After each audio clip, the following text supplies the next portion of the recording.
सत्य गुरु जय गुरुदेव। सत्य गुरु जय गुरुदेव। सतगुरु जय गुरुदेव नाम किसका?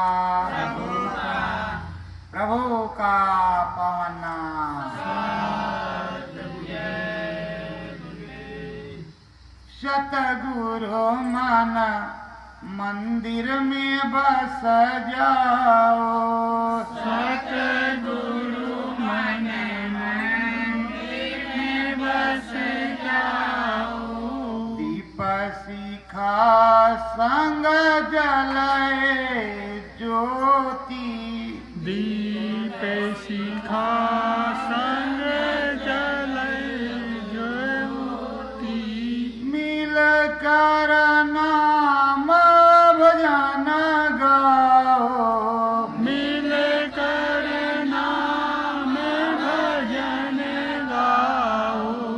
सतगुरु मन मंदिर बस जाओ।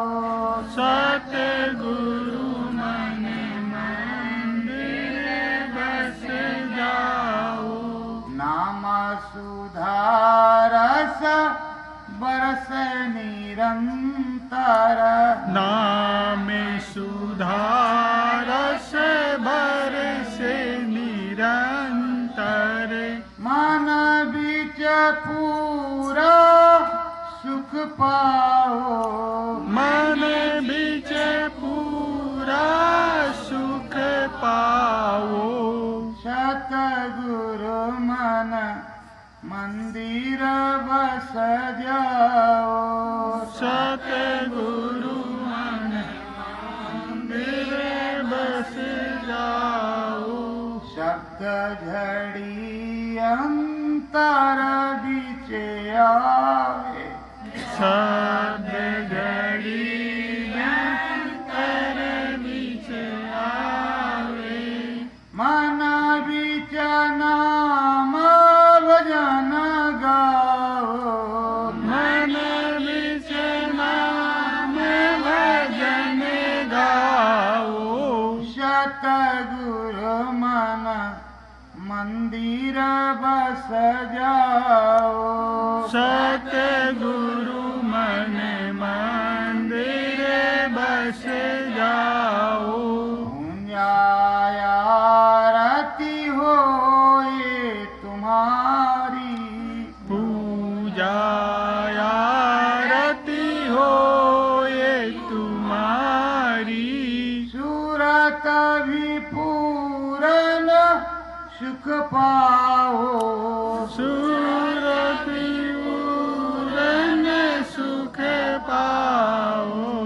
सतगुरु मन मंदिर बस जाओ। सतगुरु मन मंदिर बस जाओ। सूरत मेरी चढ़े अनामी। सूरत मेरी चढ़े अनामी। नाम अनामी के गुण गाओ। नाम अनामी के गुण गाओ। सतगुरु मन मंदिर बस जाओ। सतगुरु मन मंदिर बस जाओ। सत्य गुरु जय गुरुदेव। सत्य गुरु जय गुरुदेव। सभी श्रोतों को, सभी शिष्यों को, सभी सत्संगी भाई बहनों को सदा सर्वदा अपने सद्गुरु गुरु से बिंदी प्रार्थना करते रहना चाहिए। अखंड भजन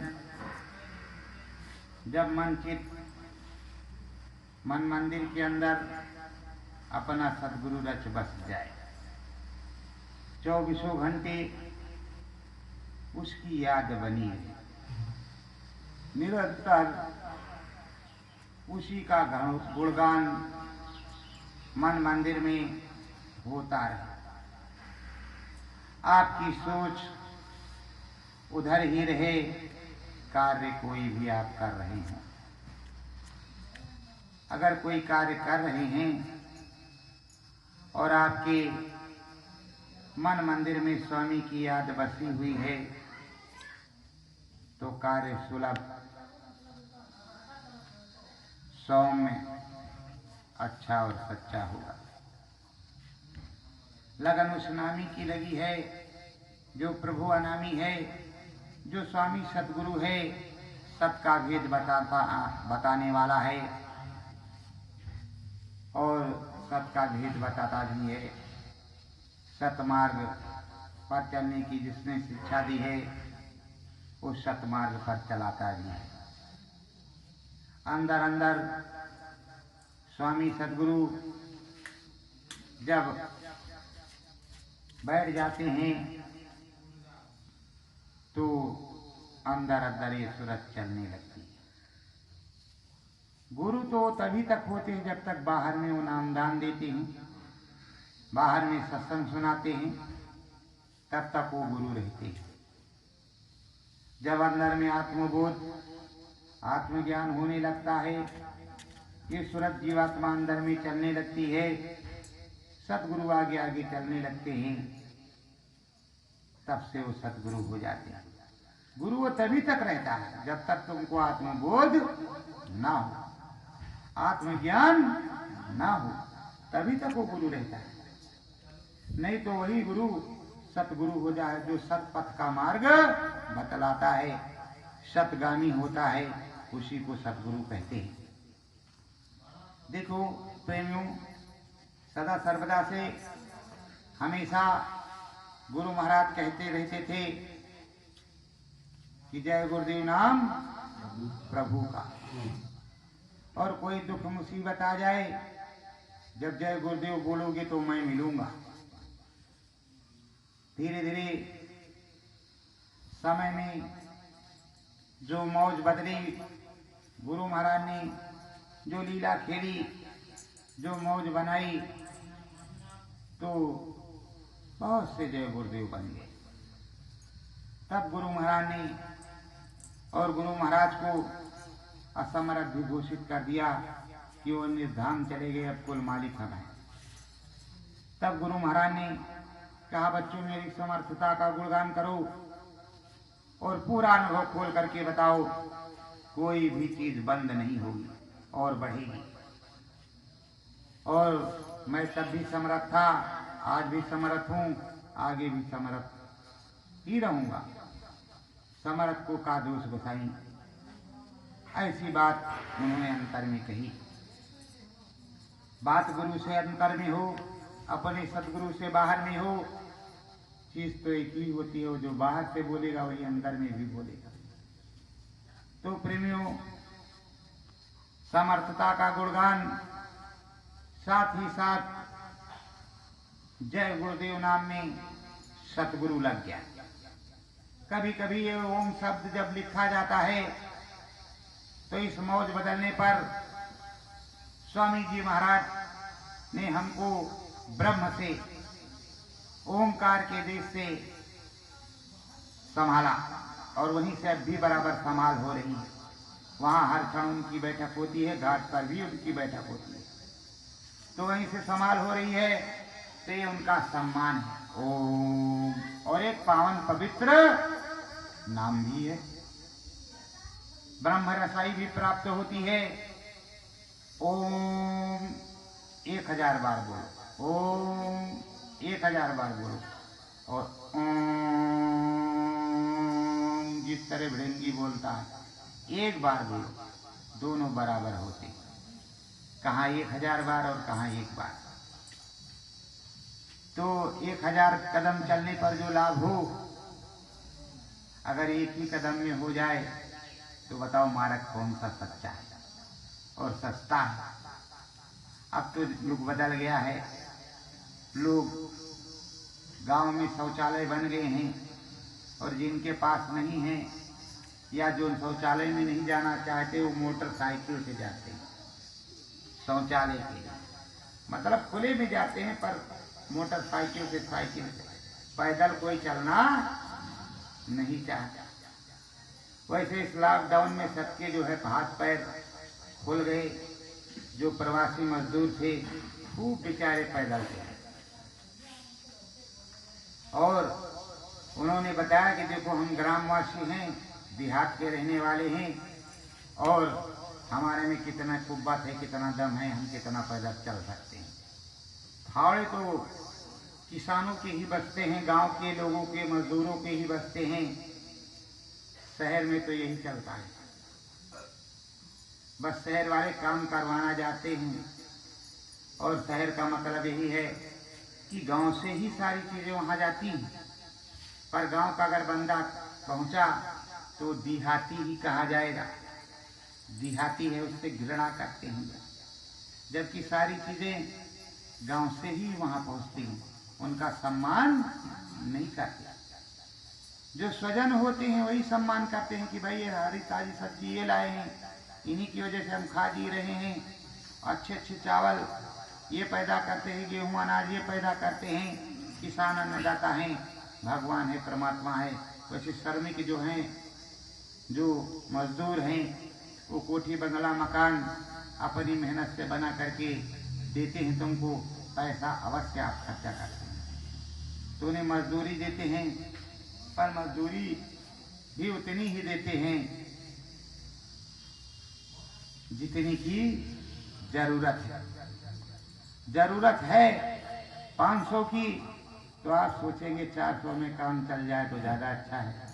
तो मजदूर और मजबूर चीज एक ही है, वो मजबूर है, मजदूरी करने गया है तो आप 400 में भी करवा लीजिए।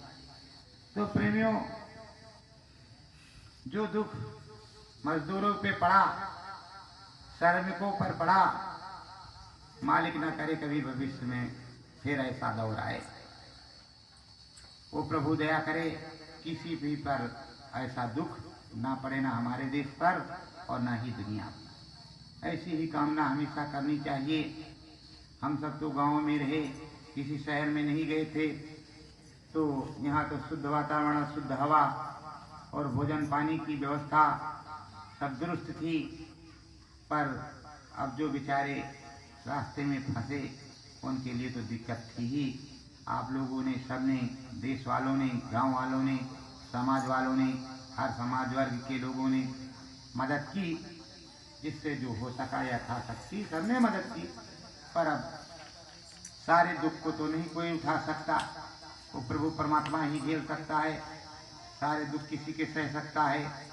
तो प्रेमियों, ये सदगुरु जो होते हैं वो अंतर्भेदी होते हैं, अंदर में चलना वही सिखाते हैं। ये आध्यात्मवाद सबसे बड़ा दैविक विज्ञान है। आध्यात्मवाद के अंदर जो अध्यात्मवादी होता है, जो साधना करता है, जो साधक होता है, उसे भूत भविष्य और वर्तमान का पता होता है। पर ये सदगुरु पर निर्भर करता है कि कितनी चीज दिखाई जाए, कितनी समझाई जाए, जितनी हजम हो जाएगी कितना ये सह लेगा और कितना आने के बाद ये सहन करेगा। सुबेरा होने वाला है, कल किस तरह का सुबेरा होगा ये भी उसे पता हो जाता है। किसी भी प्रकार की औषधि की जरूरत है तो वो भी पता होगी। किसी के भाग्य रेखा को देखनी हो वो भी वो देख सकता है। त्रिकाल दर्शी ब्रह्म ऋषि साधक और संत सदगुरु सब कुछ देख सकता है, पर वो एक मर्यादा में बंधा हुआ होता है। उसकी ये मर्यादा है कि प्रभु जो कहे सो करे, सदगुरु जो कहे वो करे। और सदगुरु का हुक्म नहीं होगा तो कुछ भी नहीं करेगा। वो अपना कर्तव्य करेगा, जिस देश में रहता है उस देश के प्रति वफादार रहेगा, मेहनत ईमानदारी से काम करेगा, समाज को सुधारने की ही कोशिश करेगा, कभी भी भड़काऊ भाषण या बिगाड़ने की कोशिश नहीं करेगा, राजज्ञा का पालन भी करेगा। अब राजज्ञा का पालन इसलिए करेगा कि राजा जाने और उसकी आज्ञा जाने, मैं भी उसी में हूं। और जो भी होगा उसका दायित्व राजा का होगा। उसने तो कोई आदेश दिया नहीं। राजज्ञा का एक परामर्श और भी है। अगर राजा ने कोई आज्ञा दी है तो हमारी समझ में आता है कि इससे अच्छा ये होगा, तो राजा के पास विरोध नहीं करते, सूचना भेजते, अपना मत भेजते, अपनी बात उस तक पहुंचाते हैं कि वो हमारी बात को सुन लें, समझ लें। और अगर उनकी समझ में आ गया कि ये बात अच्छी है, ऐसा करना चाहिए, तो ऐसा वो कर भी देते हैं। तो परामर्श देने की बात हमारे सदगुरु ने कही है कि तुम अपनी बात को कहो शालीनता से, सौम्यता से, हड़ताल तोड़ फोड़ आंदोलन करके नहीं, जिससे देश का नुकसान हो। तुम पत्र के द्वारा, मीडिया के द्वारा अपनी बात को कहो, सभी लोग सुनते, तो आप अपनी बात को कह सकते हैं और कहा भी जाता है। तो प्रेमियों, ये अध्यात्मवाद बहुत ऊंची चीज है। ऐसे नहीं दुनिया पागल है कि संत महात्माओं के पास करोड़ों करोड़ की संगत, उसमें हिंदू मुसलमान सिख ईसाई नहीं होता, उसमें संगत होती है। संगत और पंगत दो ही चीज होती है, संगत और पंगत। और सदगुरु के साथ क्या होता है? सत्संग, सत्य का संग करना वो सदगुरु सिखाते हैं। समाज की सेवा और सत्संग। सत्संग उस प्रभु परमात्मा का होता है, आत्मा और परमात्मा से मिलन का होता है, ये सत्संग होता है। किस तरह जीते जी उस प्रभु परमात्मा को प्राप्त करोगे? जैसे हम खुली आंखों से देख करके, रिसर्च करके, साइंस के माध्यम से, दिमाग की ही साइंस है, सबसे बड़ा ब्रेन है, ब्रेन, दिमाग। इस दिमाग के द्वारा ही कंप्यूटर बना है, मिसाइलें बनी है, सब कुछ बना है। और इस दिमाग को जिसने बनाया है, चतुर्थ सबसे बड़ा वो है।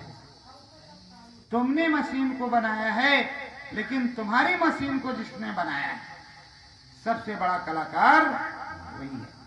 तो उस कलाकार से अगर कुछ सीखने को मिले तो बहुत उत्तम चीज है, बहुत परमानंद चीज है। तो इस परमानंद चीज को संत गुरुओं के यहाँ मिलती है, वो देते हैं, वो मार्ग बताते हैं। तब सुरते जीवात्मा, साधक, प्रेमी और शिष्य साधना करते हुए इस चीज को प्राप्त करते हैं। प्राप्ति का मार्ग है अंतर भजन, ध्यान योग, साधना। इस समय कलयुग है, कलयुग में नाम योग साधना, जबकि सतयुग का समय बेश हो चुका है, सतयुग आ चुका है। आपकी संगत में जितने भी लोग हैं वो कहते हैं कलयुग जा रहा है, सतयुग आ रहा है, अभी आ रहा है। लेकिन यहाँ जब से सतयुग जी आ चुके हैं, तब से बराबर बताया जाता है कि सतयुग जी महाराज आ चुके हैं। जा रहा आ रहा की बात नहीं होती है, वो आ चुके हैं। जब कलयुग जी महाराज जाएंगे, और ये जाएंगे कहाँ? सतयुग, द्वापर, त्रेता, कलयुग। सतयुग, त्रेता, द्वापर, कलयुग, और कलयुग के बाद फिर सतयुग। तो प्रेमियों, अगर कलयुग है तो वो सहयोग भी ले सकते हैं। मान के चलो उनके राज्य में, जैसे हमारा भारत देश है, प्रधानमंत्री जी मोदी जी हैं। अब कोई राष्ट्र और है, उसके यहाँ कोई परेशानी आ गई, तकलीफ आ गई, दिक्कत आ गई, या किसी भी प्रकार की अव्यवस्था हो गई, तो व्यवस्था दुरुस्त करने के लिए मोदी जी से वो संपर्क करें कि ये भारत के प्रधानमंत्री जी, श्रीमान अध्यक्ष महोदय मोदी जी, हमारी मदद कर दीजिए। और वो अगर मदद करके उस देश की व्यवस्था को दुरुस्त कर देते हैं तो कोई बुरी बात है? कोई बुरी बात है? कोई बुरी बात नहीं है ना। उसके बाद मोदी जी तो अपने ही देश में रहेंगे, उसकी व्यवस्था दुरुस्त हो गई, वो धन्य धन्य कहेगा कि बहुत अच्छे थे भारत के प्रधानमंत्री जिन्होंने हमारे देश की व्यवस्था को दुरुस्त कर दिया, सही कर दिया, सुचारू रूप से चालू कर दिया। तो एक युग में दूसरे युग का समावेश, और उसके बाद में एक चीज होती है, एक युग के बाद दूसरे युग का लगना। ये दो पहलू हैं। इन दो पहलू को संत सदगुरु ही समझाते हैं, कोई दूसरा नहीं समझा सकता। अभी कलयुग में बहुत ज्यादा दिन नहीं बीते हैं, बस यही कोई 5,000-5,500 वर्ष, तो 5,000-5,500 वर्ष बीते, और आयु कलयुग जी महाराज की बहुत बड़ी। और कलयुग केवल नाम धारा, सुमिर सुमिर नर उतरे पारा। तो सतयुग, त्रेता, द्वापर और कलयुग, ये चार भाई संबंध है। चार भाई बराबर बंटवारा है, इतने दिन तुम्हारा राज, इतने दिन तुम्हारा राज, इतने दिन तुम्हारा राज, इतने दिन तुम्हारा राज। बोलो कोई गलत तो नहीं? अब बंटवारे के अनुसार चल रही कि 6 महीना हमारी, 6 महीना तुम्हारी, और प्रभु के हुक्म के अनुसार ये चल रहा है कि इतने दिन तुम्हारा, इतने दिन तुम्हारा। भाई इतने दिन ये है, इतने दिन ये है, इसमें ये होगा, इसमें ये होगा। अब मान के चलो कोई अव्यवस्था फंस गई, तो व्यवस्था के लिए किसी से सहयोग लिया जा सकता है कि नहीं लिया जा सकता? लेना चाहिए कि नहीं लेना चाहिए? जैसे एक बंदे से काम नहीं हो सकता, 10 बंदे का काम है, तो वहां 10 की जरूरत पड़ेगी कि नहीं पड़ेगी? वैसे सब व्यवस्था है। ये मोटी मोटी बातें पर हैं बड़ी पतली, समझने के लिए हैं बड़ी पतली। तो प्रेमियों, सतयुगी महाराज धराधाम पर आ चुके हैं। ये सतयुगी मंदिर उन्हीं का है, ये उन्हीं के सम्मान में बना हुआ है। इसमें बहुत से देवी देवता विराजमान हैं जो बराबर आते जाते रहते हैं, जिनकी दया दुआ बरसती रहती है। प्रेमियों, प्रभु राम से बात करना बहुत बड़ी बात नहीं है। जब प्रभु की भक्ति करोगे तब तो बात करोगे, भक्त के बस में है भगवान। लेकिन उससे पहले भक्ति अपने स्वामी सदगुरु की पढ़नी पड़ेगी, जिसने भगवान को देखा हो, प्रभु को देखा हो, परमात्मा को देखा हो, वो मार्ग बताए, उस मार्ग के अनुसार वहां मिलवाए। जब वहां मिलोगे तब तो प्रभु से रोज बातचीत होगी, रोज बातचीत होगी। ये भारत भूमि है, यहाँ से बहुत से संत महात्मा हैं, त्रिकालदर्शी ब्रह्म ऋषि हैं। इसीलिए मैं बराबर कहा करता हूं कि किसी भी चीज के सहयोग के लिए संतों का आह्वान करना चाहिए। संत महात्माओं के पास बहुत बड़ी शक्ति है, प्रभु परमात्मा का आह्वान करना चाहिए।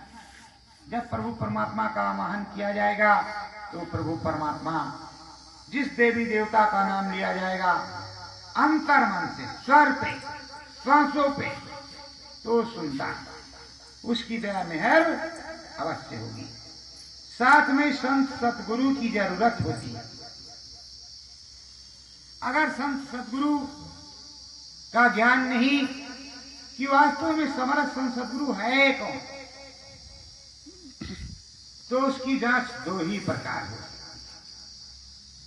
या तो स्वयं से वो अपना परिचय दे दे, तुम्हारे तसल्ली हो जाए, या तो वो आत्मबोध आत्म ज्ञान बैठा करके करवा दे, जिस तरह राजा जनक को अष्टवक्र मुनि ने करवाया था। उन्होंने ही करवाया था। तो उन्होंने करवाया था। तो प्रेमियों, उसकी नाप होती है, खोज करना पड़ता है, संतों के दरबार में जाना पड़ता है। पहले का जमाना था जब संतों के दरबार में शिष्यता ग्रहण करने जाते थे या राज्य कुल के राजकुमार वहां दीक्षा शिक्षा लेने जाते थे तो चोटी रखते थे, सर मुंडवाते थे, सन्यासी वेश बना करके वहां जाते। गुरुकुल में जो भोजन प्रसाद बनता था वो सबके लिए, सबको मिलता। ये नहीं कि राजकुमार हैं तो राजकुमार को राजा शाही ठाट वाला भोजन मिलेगा। एक समान भोजन और एक समान काम, एक समान पढ़ाई और एक समान शिक्षा दीक्षा। जब शिक्षा दीक्षा पूरी हो जाती तो पुनः हो राजकुमार अपने दरबार में। राजाओं का यही इतिहास रहा है। सतयुग से लेकर के अब तक कोई भी विपत्ति पड़ी, कोई भी दैविक आपदा या देश में कोई भी आपदा आई तो उन्होंने अपने सदगुरु के शरण में मत्था टेका, उनसे रास्ता मांगा और उनसे परामर्श किया। प्रभु राम ने भी वशिष्ठ से और विश्वामित्र के परामर्श से ही काम किया। उनका आशीर्वाद प्राप्त करके ही सारा काम हुआ। यही संतों की और राजाओं की शैली है। इसलिए हमेशा से संत सबसे ऊंचे होते हैं, उनसे परामर्श लेना परम आवश्यक होता है। संतों की शरण रहने से कई लाभ होते हैं। एक तो अखाद्य वस्तु के सेवन से बच जाओगे, दूसरे एक नशा जो महाविनाशक है जिसको शराब कहते हैं, उससे छुटकारा पा जाओगे। शराब पियोगे नहीं, बुद्धि पागल होगी नहीं तो सात्विक विचार आएंगे। शराब पियोगे तो बुद्धि विवेक तो काम करेगा नहीं, साथ में आप मांसाहार करोगे तो अशुद्ध विचार के इंसान हो जाओगे तो अशुद्ध विचार आएंगे। संतों के दरबार में ये वर्जित है, मंदिर में ये वर्जित है, अला हर जगह ये वर्जित है। अब वर्जित तो है, बताया तो जाता है कि शाकाहारी सदाचारी रहो। देखो हमारे गुरु महाराज ने सन 1952 से सन 2012 तक नामदान दिया और शाकाहारी सदाचारी का प्रचार करवाया। और ये भी मंदिर पे लिखा है कि अंडा मांस मछली खाने वाला, शराब पीने वाला इसमें 1 रुपया भी दान नहीं करेगा। जो ऐसा खाता पीता है उसके दान की जरूरत नहीं। तो प्रेमियों, स्वच्छता सबको पसंद है। ये मनुष्य मानव पोल एक ऐसा शरीर है जिसको प्रभु परमात्मा ने बनाया है, इसको शुद्ध रखने के लिए कहा है। और ये कहा है जब शरीर को दिया है, बड़े भाग्य मानुष तन पावा, सुर दुर्लभ सतगर्म धन गावा। इसको जब दिया है तो प्रभु परमात्मा को प्राप्त करके अपने निज घर चले जाने के लिए दिया। ये नहीं कहा है कि तुम नरकोर 84 में चले जाना। कर्म विधान विश्व रखा, जो जिसकी फल चाका दिया तो तुमको उसी के लिए, भजन के लिए। क्योंकि तुमने कहा था गर्भवास में कि हे मालिक हमको बाहर कर दो, हम 24 घंटे तुम्हारा भजन करें। लेकिन यहाँ आए 24 घंटे कौन कहे, 24 मिनट भी नहीं हो पाता भजन। अभी तो ये काम बाकी है, अभी तो वो काम बाकी है। अभी यहाँ जाना है, कल वहां जाना है, परसों वहां जाना, न तो यहाँ जाना। उतरन में सुख निंदिया आ गई। सुख निंदिया इतनी तगड़ी आई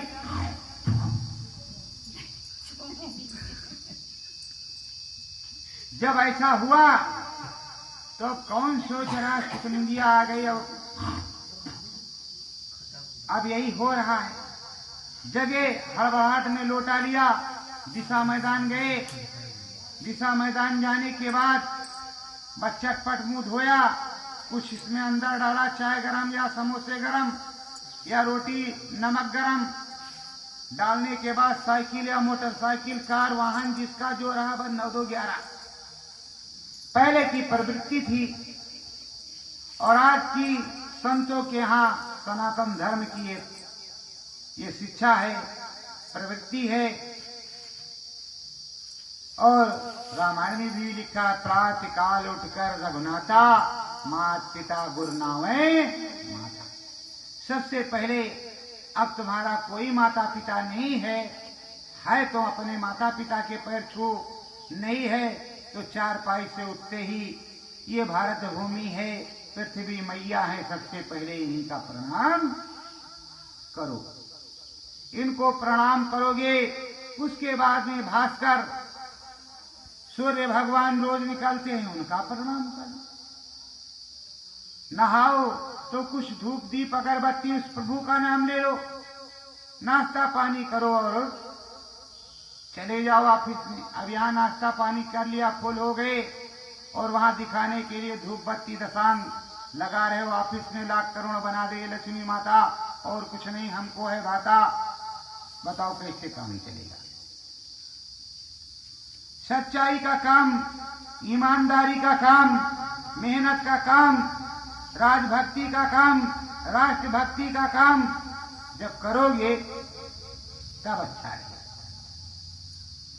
संतों के दरबार में बराबर सब कुछ सिखाया और बताया जाता है। हमारे स्वामी जी महाराज, परम संत बाबा जय गुरुदेव जी महाराज ने बराबर सिखाया और बताया, और अब भी सिखाया और बताया ही जा रहा है।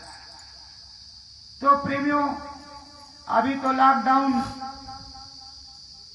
चल रहा था, अब भी लॉकडाउन ही समझो। जब बीमारी गई नहीं तो लॉकडाउन कहां से जाएगा? अब भी तुम्हें सतर्कता बरतनी है। अनलॉकडाउन 1, अभी अनलॉकडाउन 2 भी आएगा तो तुम्हें सतर्कता तो बरतनी ही पड़ेगी, क्योंकि बीमारी तो गई नहीं, ना कोई दवा आई है। पर आप लोग अब आ जा सकते हो इधर उधर घर से, तो कम से कम जिधर जाओ तो गाड़ियों पर कुछ झंडा बैनर लगा रहे आपका, और वो शाकाहारी स्लोगन लिखे रहे, लोग पढ़े तो कि बाबा जी का कहना है शाकाहारी रहना है। फिर से पढ़ ले, अभी तक तो पढ़ा है, फिर से एक बार पढ़ ले। और कुदरत है नाराज खड़ी, आगे तबाही। तो इस कुदरत के तमाचे को तो सभी लोग याद रखें। हमारे स्वामी जी महाराज पहले से भी कहते थे कि अंडा मांस मछली किसी पशु पंछी की जीव हत्या मत करो, और सभी ने ये कहा अहिंसा परमो धर्म, जीवों पर दया करो। अब चमगादड़ का सूप बनेगा, उसकी टांग उधर फेंकी जाएगी, चाहे चीन हो या फरहान हो, और उसमें से अगर वो कोई कीटाणु निकलता है तो तुम्हारा खून तो मानवीय है। वो चमगादड़ का खून तो गर्म है, रात दिन वो उल्टा टंगा रहता है, रात में खाता है, दिन में पेड़ में लटका रहता है, और मालिक जाने क्या खाता है क्या नहीं खाता है। मतलब वो शाकाहारी तो जीव है, मांस तो नहीं खाता, क्योंकि उसको मैंने देखा है कि गोदे गूलर ये मतलब पेड़ों के फलों को खाता है कुट्टे में, मतलब है, हमको लगता है शाकाहारी। परीक्षण मैंने नहीं किया भाई, नहीं मुझसे कहो कि परीक्षण किया, मैंने जो देखा है रात्रि में कि वो पाकड़ का पेड़ होता है, उसके गोदे को खाता है, गूलर को खाता है, आम को खा जाता है, इसको खा जाता है, उसको खा जाता है, कई चीजों को खा जाता है, अमरूद भी खाता है। तो इसके मतलब वो ऐसी अच्छी अच्छी चीजों को खाता है, पर खून उसका है गरम। आप हैं इंसान, आपका खून उतना गरम नहीं है, वो जाड़ा गर्मी बरसात पेड़ में टंगा रहता है। अब या तो पता लगा उसका कि उसको जुखाम जकड़ा पकड़ता है तो कौन सी पेड़ की फली खाता है तो ठीक होता है, तब तो तुम्हारी दवाई बन सकती है। बात सफा है बिल्कुल। उसके वीडियो कैमरा लगाओ बीमार वाले के, उसके बाद छोड़ दो। अरे गलत सलत पहन करके लगाओ, पर कैमरा लगा दो कि क्या क्या खा करके स्वस्थ हुआ। अगर मालिक की दया से खा करके स्वस्थ हो गया, अब ज्यादातर उसी को खा रहा है, क्या क्या खा रहा है, उस क्या क्या में तुमको चेक करना पड़ेगा कि इसने क्या क्या खाया, वास्तव में क्या क्या में क्या था, क्या विटामिन है या क्या प्रोटीन है या क्या दवा है क्या नहीं है। क्योंकि खा तो आयुर्वेदिक ही रहा है, कोई अंग्रेजी दवा नहीं खा रहा है, खा वो जो है आयुर्वेदिक चीज को हो रहा है। अगर वो वायरस चमगादड़ से हुआ है तो चमगादड़ पे तो फिर देखना पड़ेगा कि वो क्या क्या खाता है, और जब बीमार होता है क्या क्या करता है। जैसे कुत्ते को एसिडिटी हो जाती है, पेट खराब हो जाता है, तो मैंने देखा धान के नरम नरम पत्तों को खाता है, गेहूं के नरम नरम पत्तों को खाता है, उस पत्तों के गेहूं के और इसके पत्ते को खाता है, उसके पेट में जाता है, वो खुरखुरा बना देता है, वो उल्टी करता है, डकार मारता है, उसका डाइजेशन ठीक हो जाता है। तो उसी तरह बिल्ली भी करती है, घास को उसको भी खाते देखा मैंने, और घास फंसेगी तो खखार आएगा, उल्टी आएगी, वो अपना ठीक हो जाएगी। पर आप लोग धान मत चबा लेना, चावल ही खाना, कि हमें भी धान चबाने से गले में फंसेगा तो उल्टी आएगी तो हम भी ठीक हो जाएंगे, ऐसा मत करना। तो हमारे लिए एक उपयोग है आयुर्वेदिक पुरानी पद्धति। नीम की दतवन ली, सुबह जब कुल्ला करने लगे, जीभी करने लगे तो 2 बार बस जो कुछ होगा, और पानी पी लिया है तो निकल जाएगा, तो तुम्हारा डाइजेशन ठीक हो जाएगा। पर इतना मत कर देना कि पूरा माल मटेरियल बाहर आ जाए। प्रेमियों, एक बार की बात है, एक संत महात्मा ने समझाया, 2 स्त्री पुरुष गए, शिक्षा लिया, और खाने में बड़े वो उस्ताद थे, खाने में बहुत उस्ताद थे। तो जब वहां गए तो कहा, महाराज जी हमारे साथ कटौती करती हैं। तो कहा क्या करती हैं बच्चे? कहा 34 रोटी कम 35 रोटी हम खाते हैं। तो कहा ठीक है, 34 रोटी कम 35 रोटी में खाते हो तो बच्ची इनको 34 रोटी कम 35 रोटी दे दिया करो। कहा रे बिल्कुल महाराज, आज के बाद 34 रोटी कम 35 इनको दे देंगे, 34 तो हम खा ही लेती हैं, चिंता मत करो, हम यही काम करेंगे आज से, राजगुरु की आज्ञा का पालन। वो बेचारे गए तो खेत पे काम वाम करके आए, रोटी उसने गिना बना करके रखी 35, और गिनती गई 1 2 3 4 5 6 7 8 9 10 11 12, इसी तरह 35 हो गई। 35 ही रोटी थोड़ी मोटी और चौड़ी बना करके अलग रख दिया, उस पर लिख दिया 35, और 34 रोटी दूध में डाल करके आ गई, और 35 ही रखी। जब लौट के आया, कहा भाई भोजन लाओ, 34 में 35, कहा ये ले 35, इस पे लिखा है 35। कहा ये तो एक है, कहा 35 है, कहा एक है लेकिन 35 है, कहा 34 के बाद 35, कहा 34 तो थी लेकिन ये 35 है। कहा कैसे? कहा 34 मेरे अंदर है, तुमने 34 कम 35 कहा था, और 35 ही तुम्हारे लिए है, खाना तो खाओ नहीं वो भी। अब वो बड़े असमंजस में फंसा कि हम 34 रोटी खाते हैं थे यार, और जबान से निकल गई 34 कम 35। फिर गया गुरु महाराज के, कहा गुरु महाराज के यहाँ चलना है। तो कहा महाराज 34 रोटी खा लेती हैं और 35 ही रोटी मुझको रखती हैं, 34 कम 35। कहा फिर उसी तरह की गलती कर रहा है। कहा महाराज कौन सी गलती? कहा ये क्यों नहीं बोलता कि 34 रोटी की मेरी खुराक है,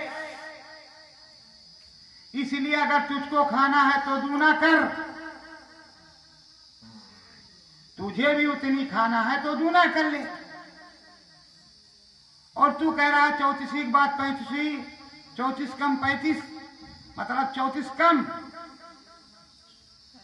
आधा इंग्लिश आधा हिंदी, 34 कम।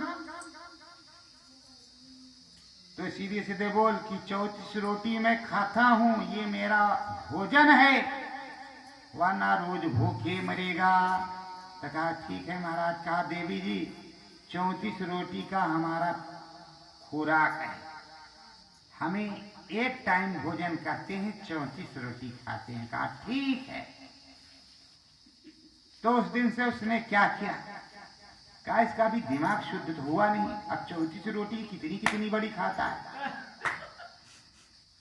उसने क्या किया कि फुल्की बना बना बना के, फुल्की बना बना बना के, फुल्की बना बना बना के 34 फुल्की एक 35वीं रोटी के रख दिया। क्योंकि पहले जो 35 रोटी 35 रोटी 35 रोटी उसके गांव वाले ने बताया था कि ये अनाज का दुश्मन है, खाते रहा। उसने 35 फुल्कियां बना के रखी। जब 35 फुल्की उसने बना के रखी तो 35वीं अपने लिए 34 की डोज की बनाई। जैसे सर बिलासपुर की तरफ, अपने ही भारत में बिलासपुर की तरफ रोटला कहते हैं, रोटला, ये मोटा रोटला, वो इतना बड़ा भैया, बढ़िया उसको लगाया और खूब मोटा, और खूब उसको कंडे की और उसके उपले की आग पर खूब ठीक से उसको सेकते हैं। सेकते हैं, कच्ची नहीं रहेगी, मगर वो उतने में तुम्हारी 35 रोटियां जरूर बन जाएंगी। ऐसा रोटला हमने देखा बनियान से। उसको रोटला बोले, रोटला नहीं खाया। और भाई देखो लेबर गट्टे गरी की तो है ही है, पर रोटला उनका बड़ा मोटा। तो उसने अपना रोटला बना लिया और इनकी रोटी बना दी, 34 फुल्कियां गिन के रख दी। फिर आए तो एक धरते अंदर, एक धरते अंदर, पता लगा कि वो तो गर्दन के नीचे उतरते ही सब मामला। कहा देख भाई हमको मार डालना हो तो चाहिए, तब बता। तो कहा फिर क्या करें। कहा हमने कहा था 34 कम 35 खाते हैं, तो कहा 34 तो कम कर लिया। ये कहा 34 रोटी खाएंगे तो कितनी वजन खाएंगे, 100 ग्राम की, 50 ग्राम की, 70 ग्राम की, 80 ग्राम की, 200 ग्राम की। तो कहा हे महारानी अगर 100 ग्राम की होंगी तो हमारा डोज ठीक रहेगा। तो कहा हाँ, आप बोलो कि 3.5 किलो में 3 किलो 400 ग्राम आपको एक टाइम में चाहिए, तो उससे अच्छा है घुघरी बना के देंगे 3.5 किलो की। लेकिन क्यों। कहा रोटी इतनी हमसे नहीं बन पाएगी। क्या वजह। कहा भाई लकड़ी फूकते फूकते हमारी आंख में जो है मोतियाबिंद हो जाएगा, गैस का जमाना है नहीं, और इससे हमारी रोटी बनेगी नहीं। गैस पे इतनी मोटी 100 ग्राम की रोटी पकेगी भी नहीं, इसलिए घुघुरी खाओ तो ठीक रहेगा। काम तो रोटी नहीं खाएंगे, कहा अपने बूते बना के खाएंगे। कहन तुम्हारी पिटाई लगाएंगे, फिर सबसे पहले हम तुमको पीटेंगे।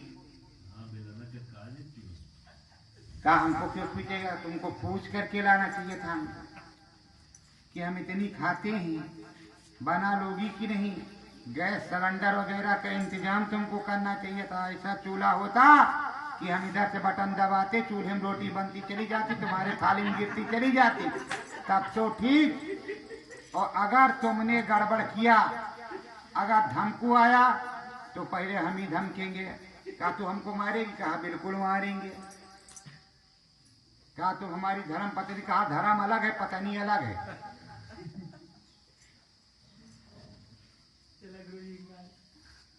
तो कहा कि ऐसे काम नहीं बनेगा, अब गुरु महाराज के पास चलना पड़ेगा। फिर गए गुरु महाराज के पास। कहा गुरु महाराज ये नौबत है। तो कहा देखो बच्चों एक काम करो, इसको 3 टाइम में करो, एक टाइम वाला 3 टाइम में करो। कहा कैसे हजूर। कहा सुबह नाश्ता कर लो, एकदम से भूखे नहीं रहोगे, दोपहर में आओ कुछ भोजन कर लो, और इससे बोलो, इससे हम समझा देते हैं, इस तरह की बना करके तुमको देगी, तुम खाओ, रोटी रोटी मत खाओ, सब्जी भी खाओ और भी चीज खाओ, तुम्हारी तो कहाँ महाराज, क्या बताएं, माँ बाप बचपन में मर गए, कोई था ही नहीं, और वही ठिक्कर और नमक वही चलता रहा। अब ये आई है, पता नहीं भगवान जाने क्या क्या तल कर करके खाती है वो, ये कि पकौड़ी तो कचौड़ी क्या बताती है, उसको मुंह में रखो और एक बार घुमाओ सख्त से अंदर, कुछ जान ही नहीं पड़ता। कहा बच्चों ये ज्यादा बना करके देगी तुम्हें, कहा बच्चे अब दे देना इसको तरह तरह की। तो कहा ठीक है। अब उसने क्या किया, उस दिन बनाया तभी से और कस के उसने जो है कहा आज तुम्हारा पूरा पेट हम साफ कर देंगे, चिंता मत करो। उसके दिमाग में कि बार बार गुरु के पास ले जाता है, बार बार गुरु के पास ले जाता है। बस उसने क्या किया कि सब फुलौड़ियाँ पकौड़ियाँ और जो है ये दही बड़ा और उसको क्या कहते हैं रायता, यही सब बनाया और धीरे से थोड़ा सा जमाल घोटा डाल दिया। कहा जब छाप हो जाएगा इसका तो हो सकता है कीड़े उड़े मर जाए, पेट के निकल जाए तो कम खाए, और हम यहाँ कहाँ तक रोज बनाएंगे, गुरुजी रोज बताते नहीं रहेंगे किसको बना के खिलाओ। अब उसने बना के रखा, और जब पहुंचे तो जब कभी खाया नहीं स्वादिष्ट माल, दे गनागन दे गटागट 7 पूरी थाली साफ कर गए। अब 7 थाली जब साफ कर गए तो पेट तो नरगर हुआ और बढ़िया खर्राटे की थोड़ी नींद आई। उनको होश नहीं है कि घर में क्या हो रहा है, क्या खेत है, क्या दुकान है, क्या जब तरफ खा पी लिया तो खर्राटे आ रहे हैं। उसके बाद में जब 3 बजा तो जोर का दर्द, रस्सी जब उठा तो अब क्या हो रहा है, अब पेट में गरोड़, कस के मरोड़, भगे लेकर के गगरा पानी और ऊंचे टेकरी पे बैठे जा करके जल्दी, और जल्दी नहीं बैठ जाते तो धोती भी गंदी हो जाती। अब बैठ गए और नीचे बेचारा एक बुढ़ा बैठा था, और जैसे बैठे वैसे पूरा पेट भारी और बुढ़े के ऊपर पड़ा जा करके पूरा। बुढ़ा कह रहा आज बेटा तुम्हारी सामत हमारे हाथ से आई है, बचोगे नहीं, हमारा परिवार बहुत बड़ा है। तो बताओ, एक तो जल्दबाजी में 7 प्लेट उसको खाया, दूसरे सुबह बुढ़े को 4 बजे गंदा किया है, और उधर मामला जो है गिरहेड़ी का चल रहा है। तो भैया आप लोगों से विनती प्रार्थना है कि धर्म पत्नी से झगड़ा मत करना, हाथ पैर मत जोड़ो, ये नहीं कहते हाथ पैर जोड़ो, पर सामंजस्यता से काम चला लो तो ठीक बात है। नहीं तो पहले चूल्हे बनाना आपको आता रहा होगा, वो गैस का मामला है, कुट किया कहीं पुट हो गया तब भी गड़बड़ है, और चूल्हा फूकने में अब आपकी आदत कमजोर पड़ गई होगी तो दिक्कत होगी। इस तरह प्रेमियों कहीं भी कहानी का सारांश का मतलब ये, कहीं पर भी सामंजस्यता के बिना कोई काम चलने वाला नहीं है। तो सामंजस्यता से, प्रेम से, सौहार्द से और व्यवहार से ही चलते हैं। तो ये सदगुरु क्या बतलाते हैं, सदगुरु सब धाम की तरफ ले चलते हैं तो ब्रह्म, और ब्रह्म से पहले प्रभु राम। राम 2 हैं और कहने को अनन्यो है, राम के 1000 नाम, लाख नाम, कृष्ण के, हरि के अनंत नाम। तो जो हरि है उसका अनंत नाम है कोई भी नाम, श्रद्धा से जो पुकारेगा उसी नाम से हरि आएंगे। और राम के तो 1000 ही नाम हैं और लाख नाम कृष्ण के, तो राम से आगे कृष्ण हो गए। पर राम मर्यादा पुरुषोत्तम है, कृष्ण भगवान लीलाधारी हैं और तुम्हारे भगवान उनसे बढ़कर के लीलाधारी। अब ऐसी पलटी मार दी है कि रोज गिनती, और आज रहे हैं, काल आ रहे हैं, परसों आ रहे हैं, नरसों आ रहे हैं, तरसों आ रहे हैं, आवा आ रहे हैं, सब आ रहे हैं, और जब आएंगे तो हम लोग फिर पीछे हो जाएंगे, वो जो चौगड़े हैं फिर आगे जाएंगे। लेकिन अब की बार हम कहेंगे कि गुरु महाराज इनको पीछे न रखो, ज्यादा खरगोश दौड़ेगा तो कहीं पानी में गिर करके गड़बड़ हो जाएगा, इसलिए वो पुछल्लन बल्ले बात ठीक है। कई बार जो है क्रिकेट मैच को पुछल्ले बल्लेबाजों ने जिता दिया, आगे वाले तो चले गए। तो अब की बार भी पुछल्ले की ठीक है। तो प्रेमियों, ये समरथ संत सदगुरु ब्रह्मपाल परम महाकाल पुरुष और शब्दाम तक बड़ी आसानी से पहुंचा दे, पर शक्ति और भक्ति, तुम्हारी शारीरिक शक्ति और तुम्हारी भक्ति पर ये निर्भर करता है। अब तुम सोच रहे हो कि आज हनुमान जी का दिन मंगलवार है, फिर कल शंकर भगवान का दिन सोमवार है, फिर बुद्धा देवी का दिन बुधवार है, पर सोमवार तो देवी जी का भी दिन होता है, शुक्रवार भी देवी जी का दिन होता है, गुरुवार गुरु महाराज का दिन होता है, गुरु बृहस्पति का भी दिन होता है। तो इस तरह तुम सोचते हो, पर ये नहीं सोचते निस्वार्थ भाव सेवा आपकी नहीं होती, स्वार्थ लगा रहता है। अब गए हनुमान जी के मंदिर में 1.25 किलो डाली ली तो 1.25 करोड़ की फरमाइश है। अरे वहां जाओ, अर्पण करो, कहो प्रभु जब तक रहूं भक्ति बनी रहे, आपने जिस तरह भक्ति की, ना कुछ हो तो एक आधे पैसा की हमारे पास रहे, आपके पास 100 पैसे की थी, पर मेरे पास एक ही पैसे की रहे और आपकी दया दुआ बनी रहे, तब तो काम बन जाए। आप कहे कहा हे हनुमान जी ये 5.25 किलो लड्डू हैं, इसको आप खा लेना। अब कह रहे हो खा लेना, और मन वसी लड्डू में लगा है कि पुजारी जी 5 2 4 निकाल लें और बाकी वापस करें, तो हम फटाफट प्रसाद ग्रहण करें, उसके बाद घर भी ले जाएंगे। और दे रहे 5.25 किलो हनुमान जी को। अब क्या हनुमान जी खाएं क्या? इनको वापस सारे चाहिए। अगर पुजारी जी ने 5 से 7 पे हाथ फेर दिया तो कहा पुजरिया बड़ा चालाक था, कुल्ले डिब्बा झरिया है, कुल प्रसाद तो खुद ही रख लिया, हमको क्या दिया उसने? तो फिर देने क्यों गए? इससे अच्छा श्रद्धा से हाथ जोड़ करके ऐसे हाथ फैला देते, जो पुजारी के पास प्रसाद होता वही दे देता तुमको। हाँ भाई, अब लेकर के गए हो तो वहां जो पुजारी ने चढ़ाया, जो रखा, जो बबूत डाली और जो दे रहा है पुजारी से श्रद्धा से लो और एक चुटकी खाओ। अब तुम सोच रहे हो 5.25 किलो में 3.25 किलो मुझको मिलेंगे, 3.25 किलो में तो 1.25 किलो हम खा जाएंगे, बाकी 1 किलो गांव में बांटेंगे, 1 किलो बच्चों को ले जाएंगे। तो सबसे पहले तो तुम ही भूखे नंगे। तो भाई ये श्रद्धा है, कोई भी कार्य श्रद्धा से भाव से करो, भाव का भूखा है भगवान। तो वैसे सदगुरु है, जब तेल लगाओगे 2 बूंद आंसू के गिराओगे तो प्रभु परमात्मा और सदगुरु मिलता है, बिना 2 बूंद आंसू के गिराए न प्रभु परमात्मा और कुछ भी नहीं मिलता। देखो बच्चा रोता है, चाहे फेरी का रोने लगे तो माता फट से दौड़ जाएगी, आप भी रोने लगोगे तो तुम्हारा भी काम बन जाएगा, और आप रोगे हो नहीं, कहोगे तो हम आजमगढ़ गए थे काफी दिन पहले, लॉकडाउन के पहले मैं आजमगढ़ गया था। आजमगढ़ में एक प्रेमी आया, गुलाबी वस्त्र पहने हुए था, टोपी ओपी पगड़ी वगड़ी साटे हुए था, बैठा। कहा महाराज जी आप क्या हैं? महाराज जी की गाड़ी तो बहुत दूर निकल गई। तो हम कहा कितनी दूर निकल गई, वापस आएगी कि नहीं? नहीं, जाने का रास्ता हो, आने का रास्ता ना हो।